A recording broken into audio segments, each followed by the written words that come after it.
The contractor's sledgehammer hit the freezer wall, and something glittered in the gap. Not ice. Not insulation. Linda froze, dust settling on her shoulders. "Stop," she whispered. Through the hole, she saw stacks of something wrapped in waterproof plastic, pressed between the inner and outer walls. The contractor pulled out his phone flashlight. The light caught edges. Rectangular. Uniform. Tightly bundled. "Lady," he said slowly, "I think you need to call the police." For weeks earlier, Linda Martinez sat on the apartment floor surrounded by boxes, her entire life reduced to what could fit in a 10 by 10 storage unit. The eviction notice had given her 30 days. She'd made it to day 28. Her phone showed 11:47 p.m. In 13 minutes, it would be her 40th birthday. She'd be homeless at 40. "Mom." Her daughter Sophia appeared in the doorway, 19 years old and worried. "You should sleep. I'm almost done." Linda taped another box shut. Inside, kitchen utensils from the marriage, before Marcus decided being a husband and father was too much commitment. The divorce had been finalized on Sophia's 10th birthday. He'd taken the car, the savings, and his secretary to Portland. Linda had taken 2 jobs and a studio apartment she could barely afford. Her phone buzzed. Unknown number. Probably another creditor. She let it ring. The voicemail came through at midnight. "Ms. Martinez, this is Howard Chin from Chun & Associates. I'm handling your Uncle Robert's estate. He passed 3 weeks ago. Per his will, you've inherited property. Please call at your earliest convenience." Linda stared at the phone. Uncle Robert. Her mother's brother. She'd met him maybe 5 times, 4th of July barbecues when she was a kid, awkward conversations where he'd asked about school and she'd mumbled answers. He'd always smelled like cigarettes and peppermint gum. He'd worked at the old Icehouse on Route 9, some industrial refrigeration facility that stored restaurant supplies. She hadn't known he'd owned it. The next morning, she called from the bakery parking lot before her shift. "Ms. Martinez, thank you for calling back." Howard Chin sounded tired. "Your uncle's will divides his estate between you and your siblings. Your brother Michael receives his truck and tools, valued at approximately $8,000. Your sister Patricia receives his coin collection, valued at approximately $12,000. You received the commercial property at 1540, Route 9, the Icehouse facility." Linda's stomach dropped. The old Icehouse. That abandoned building. It's not operational, correct? The refrigeration systems haven't functioned in approximately 15 years. The structure is deteriorating. However, the land is 2.3 acres, zoned commercial. What's it worth? Howard cleared his throat. The property has significant code violations. The roof is compromised. The refrigeration units contain hazardous materials that will require professional removal. Estimated demolition and remediation costs are between $60,000 and $80,000. The land itself, given location and zoning, might sell for $40,000. So net value is minimal, possibly negative. Linda closed her eyes. Michael got a working truck. Patricia got actual valuables. She got a condemned building and a cleanup bill she couldn't pay. Your siblings have already claimed their inheritances. The truck title is transferred. The coins are being appraised for insurance purposes. Howard paused. "I'm sorry this isn't better news. Would you like to proceed with accepting the property? You can disclaim the inheritance if the liability concerns you. Walk away from the only thing Uncle Robert had left her? Something about that felt wrong. I'll take it. I'll prepare the paperwork." That afternoon, Linda stood in front of the Icehouse for the first time in 20 years. The building hulked against gray sky, a massive concrete rectangle with narrow windows near the roofline. Faded letters above the main door read Northside Cold Storage. The parking lot was cracked and weedy. A rusted chain-link fence sagged around the perimeter. The lawyer had given her keys. The padlock on the main door was new. Howard said he'd installed it after Robert died, securing the property. The door groaned open into darkness. Linda found a light switch. Fluorescent tubes flickered to life, revealing an enormous space. The main floor was empty concrete, stained and cracked. Along the left wall stood the old refrigeration units, huge metal doors leading to walk-in freezers, now defunct. Pipes ran along the ceiling. Everything smelled like mildew and abandonment. Her phone rang. "Sophia." "Mom." The landlord came by. "He says if we're not out by Friday, he's changing the locks." Friday was 3 days away. Linda looked around the empty Icehouse. The roof leaked. She could see water stains on the concrete. But there was space. Baby, I'll figure something out. She walked deeper into the building, her footsteps echoing. Past the main floor were smaller rooms. Offices, a break room with a table and ancient microwave, a bathroom that probably violated every health code. And in the back, the freezer corridor. 5 massive walk-in freezers, their metal doors sealed shut. Linda tried the first handle. Stuck. She pulled harder. It gave with a shriek of metal on metal. Inside was empty space, walls thick with frost and ice despite 15 years without power. The insulation must be incredible. She walked through each freezer. All empty. All frozen. The temperature difference was shocking. Outside, spring warmth. Inside, winter cold that never melted. In the last freezer, she noticed something odd. The wall dimensions didn't match. She paced it off. The freezer was 12 feet deep. But from outside, the building's back wall suggested it should be 15 feet. 3 feet of space unaccounted for. Linda ran her hand along the freezer's back wall. Solid. She knocked. It sounded hollow in places, solid in others. Not uniform. Her phone buzzed. Michael had posted on Facebook. Uncle Robert's truck runs like a dream. New wheels for the business. Blessed family Patricia had posted. Just had Uncle Bob's coin collection appraised. Some real treasures here. So grateful. Miss you, Uncle Bob. Linda put her phone away. She had 3 days to move out of her apartment, $247 in her checking account, and a condemned building with walls that didn't add up. She locked the Icehouse and drove to the library. She had research to do. Census records showed Uncle Robert had purchased the property in 1987 for $125,000. He'd operated the cold storage business until 2008, when refrigeration costs and competition from newer facilities shut him down. He'd lived alone, never married, no kids. He'd worked as the facility's sole employee after business declined, manager, maintenance, everything. Linda found old newspaper articles. In 2003, Northside Cold Storage had contracted with several high-end restaurants and a pharmaceutical company. Specialty storage. Climate-controlled precision. She found Uncle Robert's obituary. Robert Chun, 71, proprietor of Northside Cold Storage. Survived by nieces and nephew. No mention of friends. No mention of hobbies. Just a man who'd worked in a freezing building for decades, alone. Linda drove back to the Icehouse as the sun set. Inside, she stood in the last freezer and studied the back wall. 3 feet of hidden space. Climate-controlled precision. A man who'd worked alone.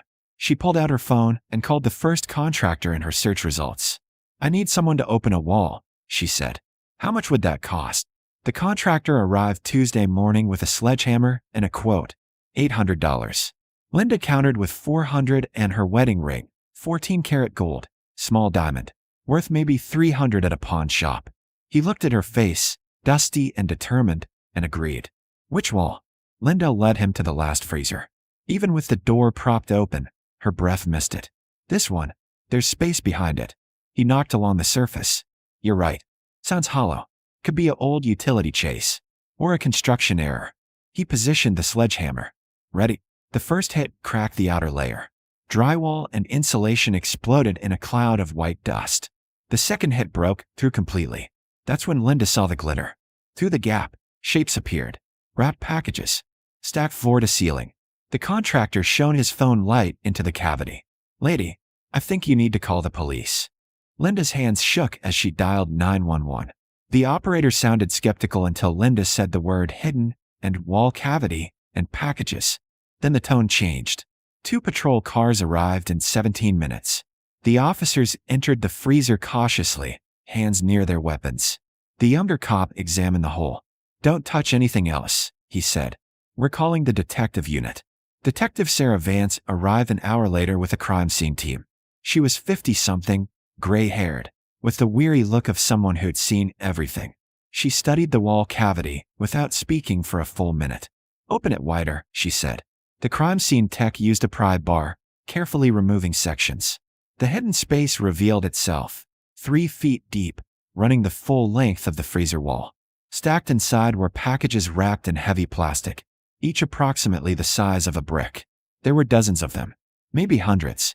Detective Vance pulled on gloves and extracted one package. She cut the plastic carefully. Inside was a vacuum-sealed bundle. She cut again. Cash. $100 bills, pristine and crisp. Oh, Vance said quietly. Oh wow. She pulled out another package. More cash. She looked at Linda. Who was your uncle? Robert Chun. He owned this place. He died a month ago. What did he do before the cold storage business? I don't know. We weren't close. Vance nodded slowly. We're going to need to secure this scene. Count everything. Run serial numbers. This is going to take a while. She paused. Ms. Martinez, do you have somewhere to stay? You can't be here during the investigation. Linda thought of the apartment she'd been evicted from, the storage unit with her boxes, Sophia sleeping on a friend's couch. Not really. Vance pulled out a business card. There's a motel on Route 9.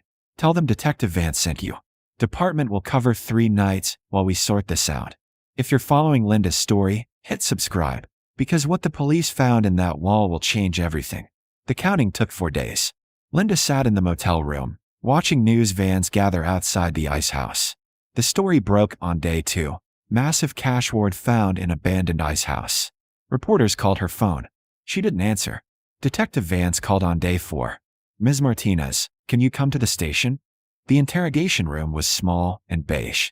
Vance sat across from Linda with a folder thick with papers. The final count is $302 million, Vance said. All hundreds. All in sequential batches suggesting bank withdrawal over decades. Serial numbers date from 1985 to 2023. Linda couldn't process the number. 302 million. We've been investigating your uncle's background. Robert Chin emigrated from Hong Kong in 1979.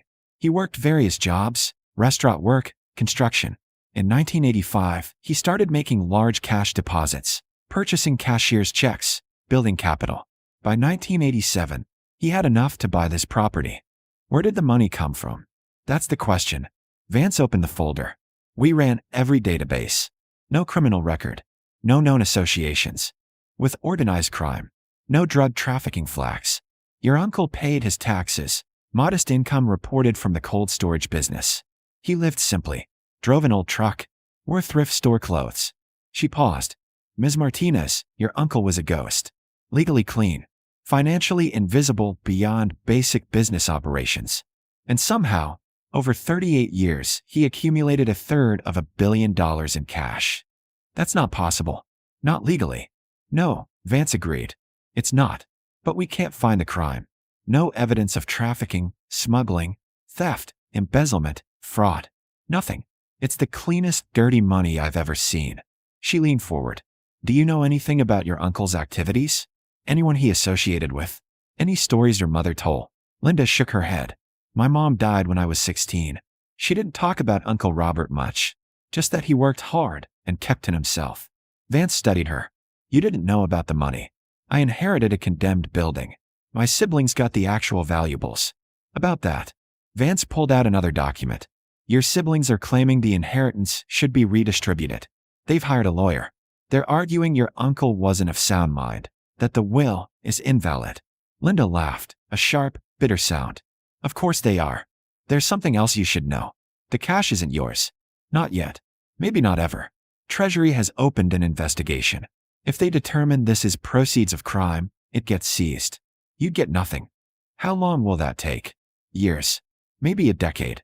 Vance closed the folder. I'm sorry. I know this isn't what you hoped for. Linda drove back to the motel. Sophia called as she pulled in.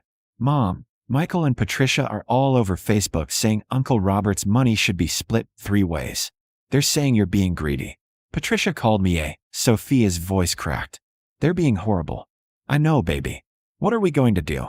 Linda looked at the Icehouse in the distance, police tape still fluttering around it. $300 million that wasn't hers.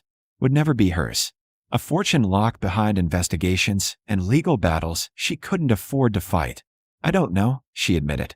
But that night, lying in the motel bed, Linda thought about Uncle Robert. A man who'd worked alone in a freezing building for decades. Who'd hidden a fortune in a wall and left it to the niece nobody thought about. Who'd known exactly what he was doing when he left her the property. Not the coins, not the truck. She pulled out her phone and Googled Robert Chin Hong Kong. Pages of results. She refined it. Robert Chin Hong Kong 1979. The search brought up old newspaper articles. Hong Kong handover negotiations. Families fleeing before Chinese takeover. Property values. Banking changes. Linda refined again. Hong Kong gold transfer 1979. Bingo. An article from 1997. Retroactive reporting on the Hong Kong exodus. Between 1979 and 1997, an estimated $400 billion in assets left Hong Kong, moved by families fearing communist rule. Much of it went to Canada, Australia, and the United States. Banking regulations were lax. Cash transfers were common. Gold was converted to currency. Fortunes were simply carried on planes and suitcases. Linda read the article 3 times. Then she searched property records for Hong Kong in 1979. Shin was one of the most common surnames. But she found references to textile factories, manufacturing, property holdings. What if Uncle Robert hadn't earned the money illegally? What if he'd carried it out of Hong Kong legally in 1979, converted family assets before the handover, and spent the next 40 years hiding it because he'd fled a regime that might come after him, even in America? What if he'd lived small and quiet because paranoia kept you safe? What if the money wasn't dirty, just hidden? Linda called Detective Vance at 7 a.m. "I need you to check something," she said. Hong Kong property records. 1979, the Chin family. Textile manufacturers. Vance was quiet. Then, "Give me a week." Detective Vance called on a Friday morning, 8 days later. "You were right," she said. Robert Chin's family owned 3 textile factories in Kowloon. Sold them in March 1979 for $187 million Hong Kong dollars, about 30 million USD at the time. The family dispersed. Most went to Canada. Your uncle came here. Treasury has confirmed the original funds were legal. Customs has records of declaration. He listed business proceeds on entry. Linda gripped the phone. So the money isn't criminal? The origin isn't criminal. What your uncle did with it over 40 years is unusual, but not illegal. He paid taxes on modest declared income. He didn't launder it through businesses. He just hid it and lived on the minimum. Vance paused.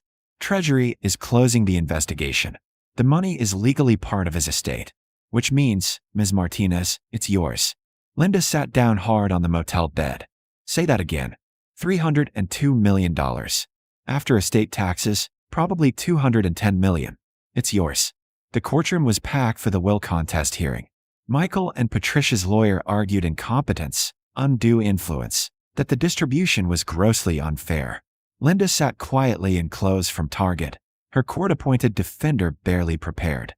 Then Vance entered and handed the judge a Treasury Department brief. The judge read it silently. His expression changed. This document confirms the funds in question are legal proceeds from property sale in 1979, held privately by the deceased for 4 decades. The will is valid and clear. Robert Chin chose his distribution deliberately. The judge looked at Michael and Patricia. Your brother received tools in a vehicle. Your sister received coins. Ms. Martinez received property. The fact that the property contained undisclosed assets doesn't invalidate the will. Petition denied. Patricia stood up. That's not fair. We're family too. Your uncle made his choice. This court upholds that choice. Case dismissed. In the hallway, Michael blocked Linda's path. You planned this. You knew about the money. I inherited a condemned building. You both laughed. We'll appeal. We'll? No, Linda said quietly. You won't. Because Uncle Robert knew exactly what he was doing. He saw who helped when Mom was dying. Who visited him, even once in a while. Who actually gave a damn. She met his eyes. That wasn't you. She walked away. Behind her, Patricia was crying. Michael was on his phone, probably calling another lawyer. Linda felt nothing but tired. 3 months later, after taxes and legal fees, $207 million hit Linda's bank account. She stared at the number until it stopped looking real. Her first call was to Sophia. Packed her things. We're going apartment hunting. Real apartments. With separate bedrooms. Her second call was to a financial advisor who specialized in sudden wealth. I need to not screw this up, she told him. Her third call was to a construction company. The Icehouse on Route 9. I want it renovated. Not demolished. Renovated. The contractor was skeptical. Into what? Community center. Commercial kitchen for food startups. Affordable event space. Free meeting rooms for nonprofits. And I want the freezer where we found the money preserved exactly as it is. Turn into a small museum about Hong Kong refugees and the families who fled with nothing but what they could carry. That's ambitious. I have the money. Do you have the vision? He smiled. Yeah, I do. The Robert Chin Community Center opened on what would have been his 73rd birthday. Linda stood at the ribbon cutting wearing a simple blue dress, Sophia beside her, Detective Vance in the crowd.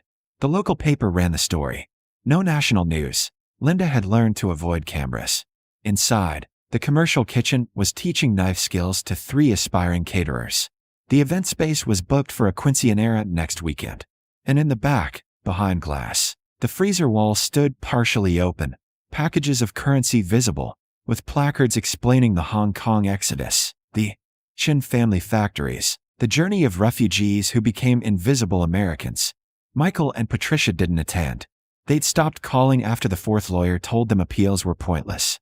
Linda had blocked them on social media. Some bridges burned clean. But Sophia stood beside her mother as the mayor spoke about community investment and second chances. And when the speeches ended and people toured the facility, Linda walked back to the freezer display alone. She pressed her hand against the glass. Thank you, Uncle Robert, she whispered. I understand now.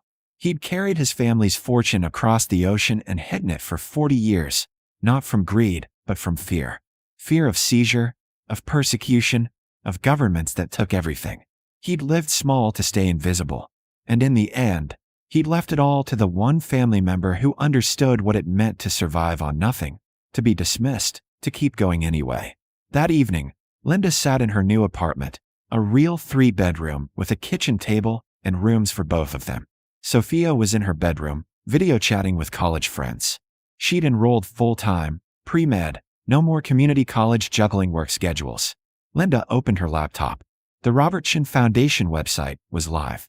Focus areas: immigrant support services, food security programs, housing assistance for families in crisis. She'd funded it with $20 million.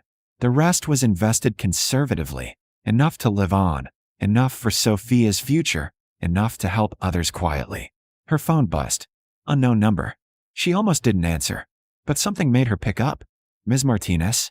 An older woman's voice, faintly accented. My name is Margaret Wu. I'm calling from Vancouver. I saw the news story about the community center.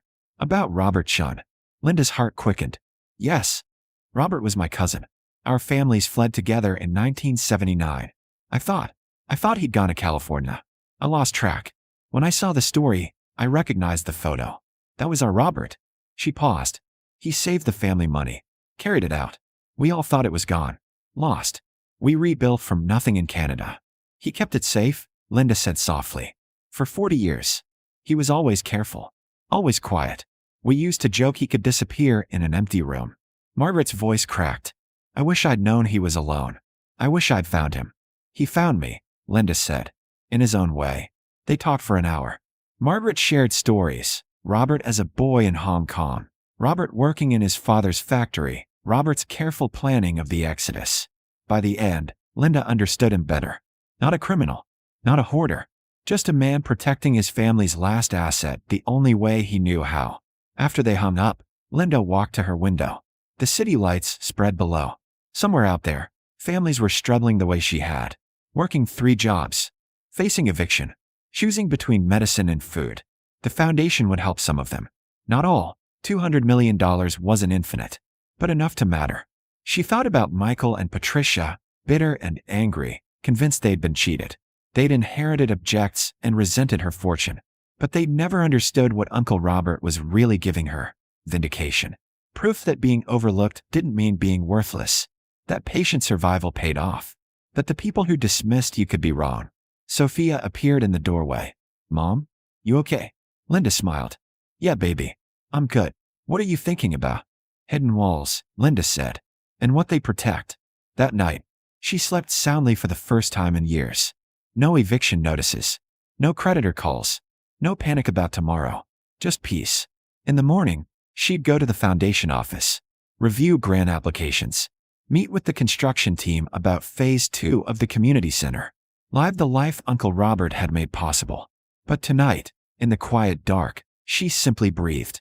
And thanked the universe for condemned buildings, suspicious walls, and uncles who saw value in overlooked nieces. The Icehouse had held $302 million. But the real inheritance was simpler. Someone had believed she was worth saving. Someone had looked at her struggling, exhausted, barely surviving life and thought, she deserves better. Uncle Robert had been right, and Linda would spend the rest of her life proving it.